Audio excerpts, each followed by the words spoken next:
Assalomu alaykum. Bugun Meksika mashinalari olib qolingan. Assalomu alaykum ustoz. Assalomu alaykum. Meksika nimalarni qilib beryapsiz? Meksika benzinni zavat bo'lmayotdi.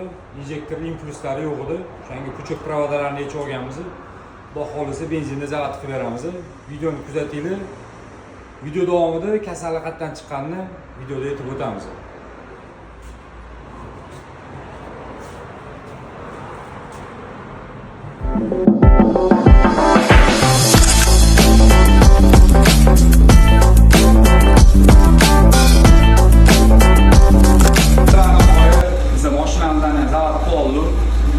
Endi buni aybiga keladigan bo'lsa, undan oldin bizda generator shifti simlarini chaynab olgandi.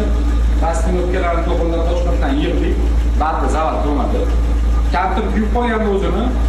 Yana kampir olib kelib, to'g'ri bu kampir olib kelib, koreyskiy bu kampir olib kelib qo'ygandi. Injektor impulslari yo'qolib qoldi. Bu kampirni o'zi ko'pincha bilasizlar, Dubaydan keladi. HKP o'zida xara blokida, buni ustalarimizni diagnostika qiladigan bolalar juda ham yaxshi tushunadi. Bu kampirlar hammasi immobilizeri bor. Bu xayolimizda ham yo'q edi. Immobilizerga bitta programma urdik. Xudo xohlasa eski blokini programmasini urib berganmiz. Zavat bo'lishlari, yurishlari va shu udari bo'ldi. Zo'r bo'ldi, benzinni yurishlari aka. Xudo xohlasa idealni bo'ldi.